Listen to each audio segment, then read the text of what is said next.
G'day. In this video, I take the Linux version of the netProbe and convert it to run in a container under Docker. This solves a problem I've had in the past with deploying my Linux projects. It's always complicated getting the Linux environment set up to successfully run my projects. Usually I need to do a bunch of software installs, environmental settings, and file transfers to get everything working. With Docker, I can create a container image and easily deploy it to different hosts. When I start the container, usually it has almost everything in place to run successfully. This is my first Docker project, so I had to spend some time doing a course on Docker, so I sort of know what I'm doing. Also, I needed to brush up on bash scripting to successfully manage the startup of the container.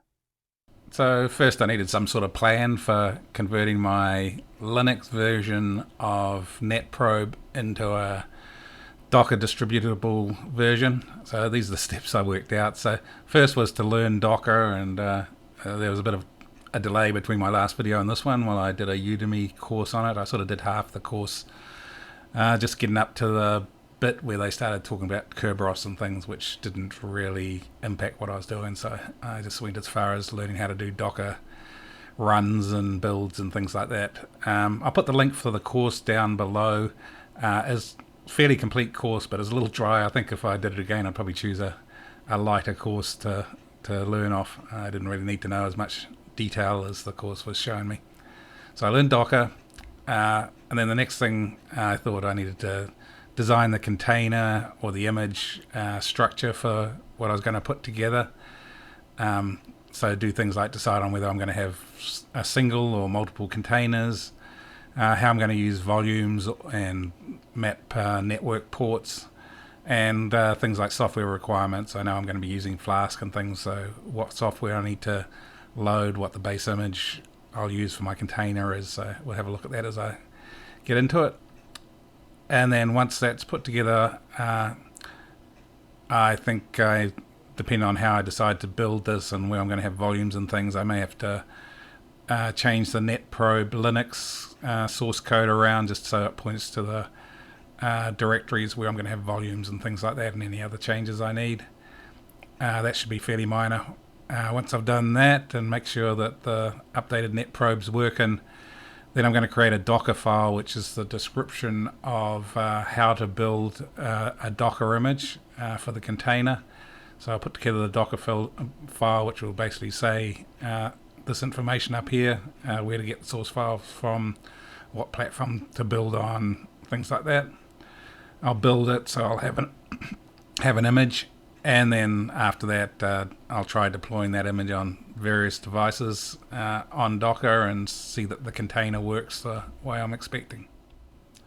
So this is what I think my containers or the images will look like. So the whole thing will be hosted on a Orange Pi Zero, so that's what I used in the last video for hosting the netProbe Linux version. So instead on the Orange Pi I'll have Docker installed. Then that Docker will run a container which is netProbe. I'm going to deviate from best practices for Docker straight away. You're really meant to run one service per container and then have them communicate with each other. But I don't really have any reason to do that. I'm just going to run my scheduler service and the web service all in the same container, and it makes it easier. They use many of the same Python libraries that I've put together. And then the web service is going to expose the netProbe UI, so I'll put it all in the same container just to make things easier, and I don't think there'll be any problem with that. So the other thing I had to think about is how I'm going to persist data. So some of the data I want to persist, which you don't keep in the container if you're persisting data, are the logger files, so the output from the scheduler, where it records what each host's test results were. So it'll go in the logger file because I want to persist those. The UI config file, which describes how the user interface, what's the host IP and port, and what's the epoch date offset is. So I want to preserve that and be able to change it for each installation of netProbe, so it becomes more flexible. The app log, so they'll be outputted by the container as things happen. So it's just a logging file, and I want to persist that so I can see it even if the container disappears. And the list of hosts, so as the hosts get updated, and I'm using the hosts to drive the whole scheduler service, also want to persist that. And one other file here that I'm not showing, I think I'm going to put out on a shared volume, is the hosts tests file. So that's the one that allows the scheduler and the web service to synchronize where they are and what their status is. I don't really need to persist it, but I saw where performance is better if you keep it on a shared volume rather than have the container maintain a file that gets updated a lot. There's a lot of overhead to doing that within containers, so I think I'll just put that out in the shared volume as well. The only other thing I needed to set up for the container is to say how I'll expose the web service or the Flask service. So I'm just going to use default Flask port within the container of 5000, and then I can map that outside on the host to either 5000 or some other port that I want it exposed as. So that's the plan. Let's see what changes I need to make to the schedule and the web service. I think I'm going to have to put these files in a different directory just so that they can all be exposed to a shared file volume. So I had to make some changes to the Python programs, the scheduler and the web services program, mainly to the libraries. So first was the changes to support the new location for the persisted data. So before I had it in the top level directory, but now you can see here where host file, instead of being just in the top level directory, it's now over in the data /hosts.json file. Same for the host tests, it's out in under the data directory, and that's the volume that's going to be mapped onto the host that the container runs in. And I had to do the same sort of thing for netlogger. Let's look at the earlier pure Python version and then the container version. Again, I just put the logger files under data.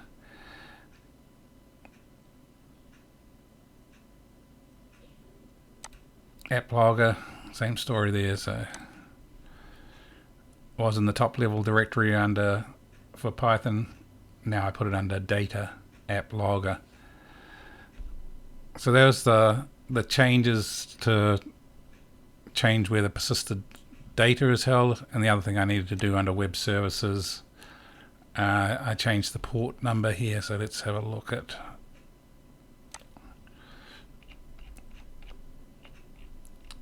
the change here. The old port was 5000. Sorry, port was port 80.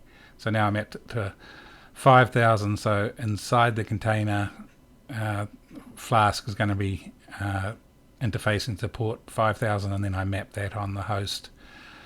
So the container port 5000 then gets mapped to port 80 there.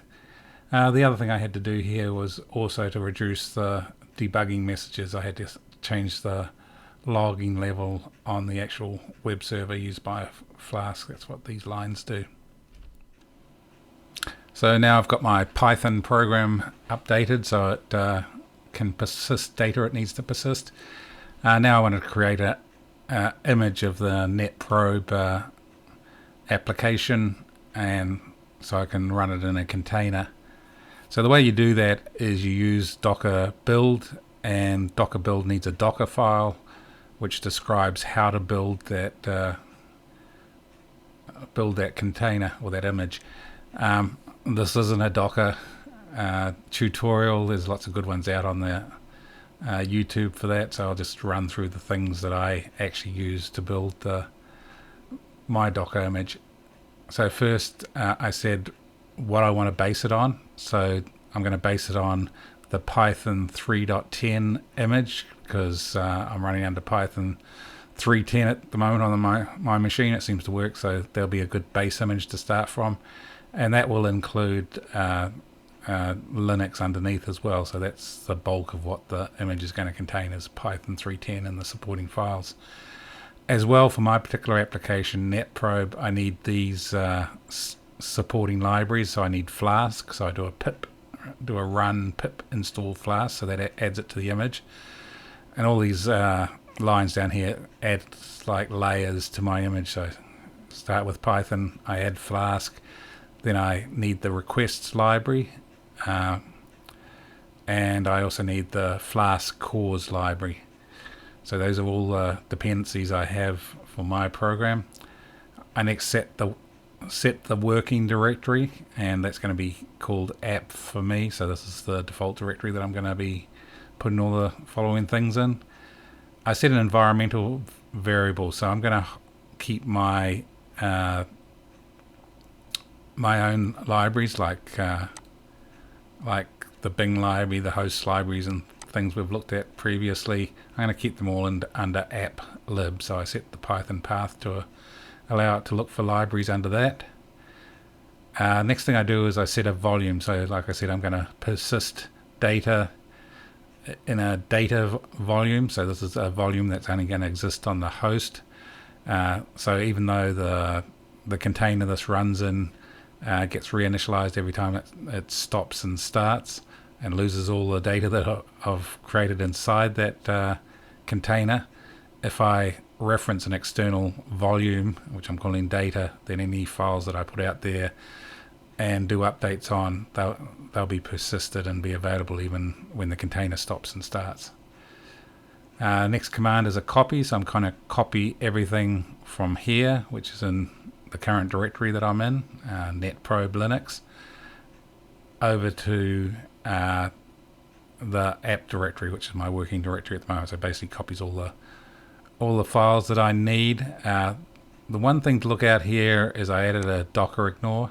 So I'm ignoring things that are in the lib PyCache. I don't need to bring the PyCache over, and I don't need to bring Dockerfile over, so that just doesn't bring over things that I don't need. So let's go back to our Dockerfile. And then the last thing I've got in here is a command to run the netProbe runner script.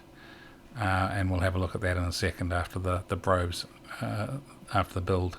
So this is the netProbe runner script that will be the first thing that I run in the container after the container starts up. So that's basically what's going to be running in the container, or give instructions for what should be running in the container. So let's try building this. And the command I use for that is running under py at the moment, so I need to sudo out of py and then do a docker build. I'm setting the tag for this to summervda, and we'll have a look in a little while, but that's my repository up on Docker Hub. And then the name of the image is netProbe, and then the dot just says look for the Docker file in the current directory, which is the netProbe Linux one. So that should be good to go. Let's push the button and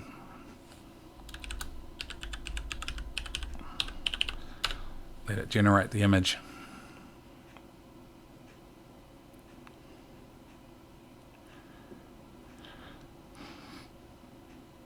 So if the image doesn't exist already for these from images, then it's going to need to go through the process of downloading them and rebuilding them.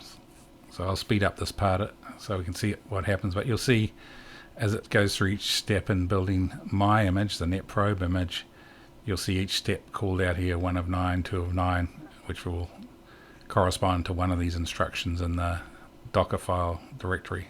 So let's just let this run.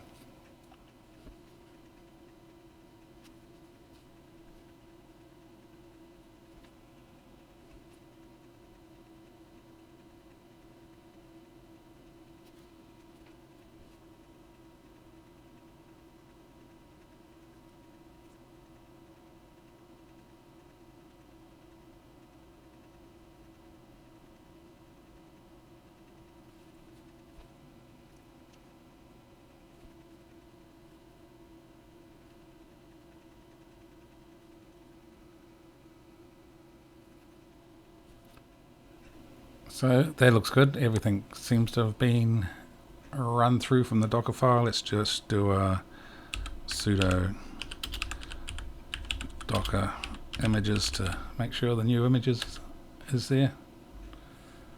So I've got a few images here, but This latest one's the one that I just created.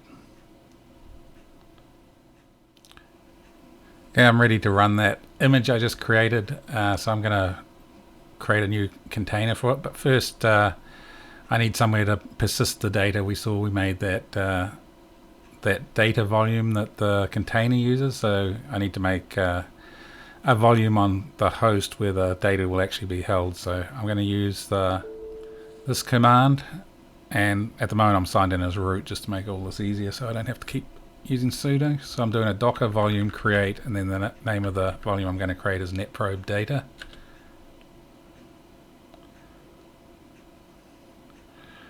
And now I just need to run the container.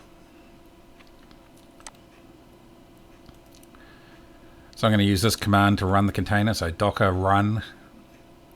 I'm going to set up the container so it restarts always, which means if one of the programs inside the container fails, it'll stop the container and then restart it. Or if I stop and start the actual Linux machine, so if I do a restart now on the Linux machine, when it reboots it'll restart this container as well. The next command I'm using is the port mapping command. So the internal port it uses is port 5000, but I want to expose that on the host as port 80. So this command here, -p 80:5000 maps that. And I also want to map the volume. So the volume, it's known as internally is /data, but I've just created the volume you saw here called netprobe data. So that's where it's going to store the data on the actual host. So even if the Docker container stops and starts, any data it writes out to that volume will be preserved. Then finally I just give it the name of the image that I'm going to use. So that's the image I just created. So let's try running that and see if things start up.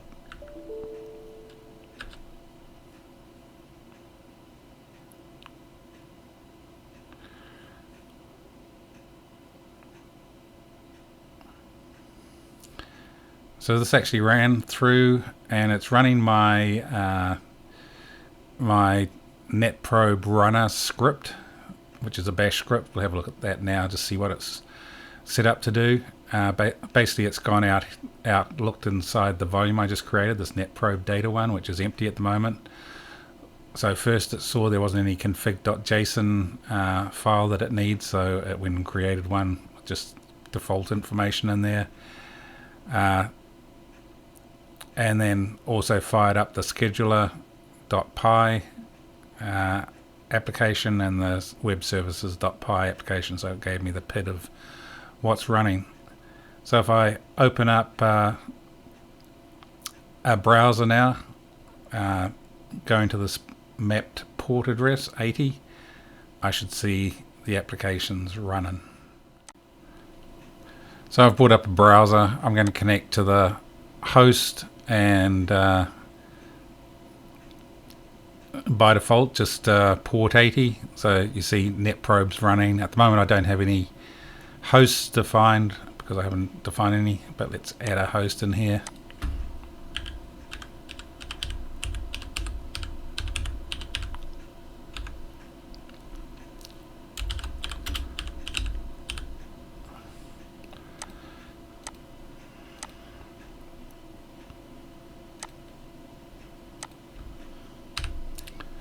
That should do it. So let's add that guy in.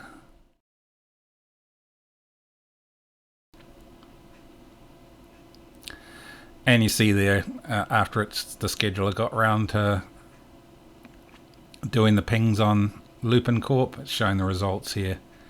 So things seem to be working. So I just want to go back and have a look at the actual netprobe runner script now. So we saw that mentioned in the command line here, that netprobe runner script should be run when the container starts up. So let's have a look at see what the netprobe runner script is. So it's a bash script, and it's really just to make sure everything's set up and ready to run when the container fires up. And it also runs the web services and the scheduler and make sure they keep running. If one dies, it makes sure it kills the other one, and so that the container will close down and then restart. So it'll run continuously. So let's have a look at the actual script lines here. So like I said, I keep all the persisted data out in the data folder. So depending on whether it's starting up for the first time and that folder's empty, that it hasn't had anything created in it yet, or whether it's restarting, it does different things. So first it tests, and this -f tests whether this file exists, the config.json one. And this is the file that's used by the netProbe UI to tell it where the web services are, and things like the host name will change every time we put a container on a new host, so it needs to be updated if the first time we use it at least. So it goes out there, sees if data config.json exists. If it does, then it copies that file over to the netProbe UI assets config location. So that's where the netProbe UI will be looking for the config file. If it doesn't exist, then there's kind of a basic one out there already in the app netProbe UI assets config. So we copy that one over to the config.json. So that now becomes the one that it works off, and it throws out a message saying, hey, there wasn't a config.json there. I created a dummy one, but because this is probably the first time you've run this container on this host, you need to update that config file. And then it prints out what's the contents of that config file. And we saw when I started up the container just now that it showed all these messages and what was in the config file. Also, it needs a host.json file, so either there'll be one there already, in which case we don't need to do anything, or if there isn't one, then we just need to make an empty hosts.json file. So we just put an empty array, JSON array defined in there, which is just basically a file with no hosts in it. And we test for that by saying, if not, file exists, hosts.json. Same thing, logger files, so all the data that's created from the tests go under a logger folder, but it needs that logger folder to exist to work. So again, if it doesn't exist, if that directory doesn't exist, that creates the logger directory under data. So that's the volume all set up if it's running for the first time. Now we start up the actual Python program. So remember, there's two Python programs here. There's the scheduler Py and the web services Py.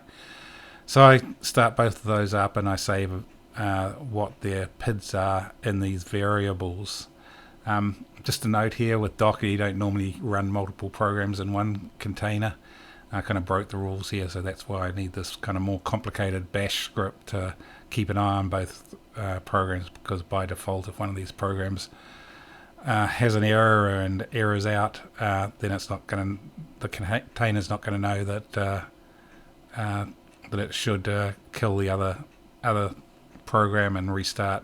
But using the bash scripts, it's got the smarts to do that. So finally there's this little loop here where every 15 seconds it wakes up, looks to see whether the scheduler PID is still valid. If it's not running, then it knows it needs to kill the web services process. And same thing for the web services. If that's not running, then it kills the scheduler scheduler process. So that clears up the other process if one of them dies. And then we give it a message saying the netProbe runner exited. Because that's the thing that the container's watching as the command. If that exits, then the container knows it needs to close down and restart, and that's how this all gets restarted if some error occurs with the program. Now we've got a working image. Let's see if we can put this up in the Docker Hub repository and then run the container on a different host. So to do that, I'm going to log into the repository. I already have my credentials on the machine, so it logs in automatically.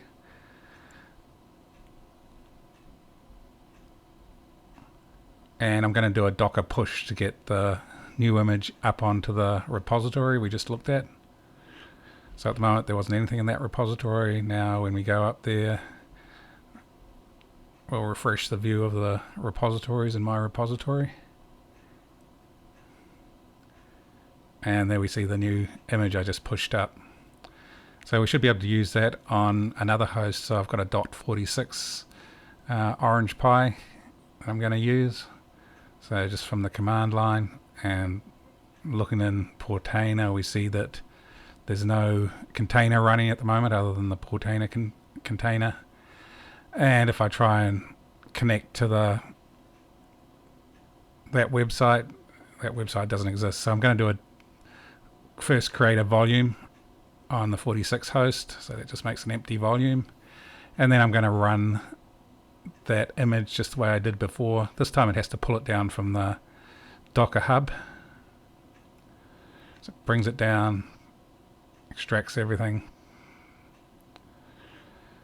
and fires up the container. And we can see we've got netprobe.home as the netprobe host, which is not what we want, because when it goes out and looks for web services, it looks on my old host and finds the web services that were set up there. So that's why we got all those hosts shown.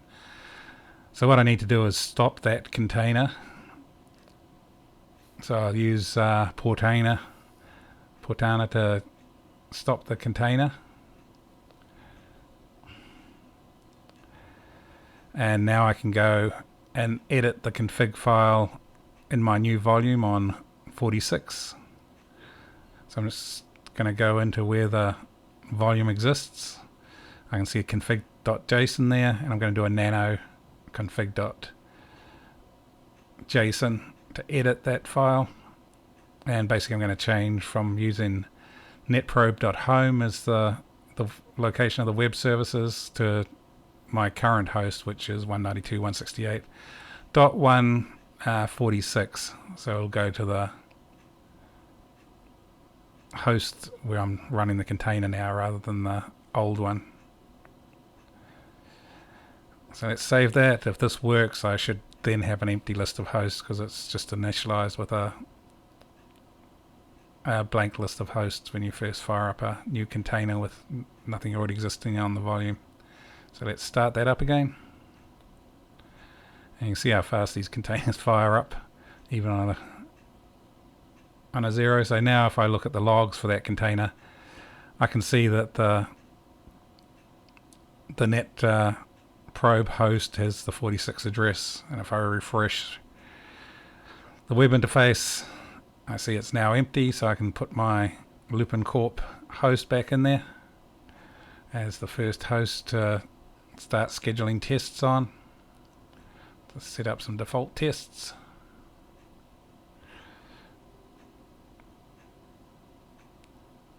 We'll save that.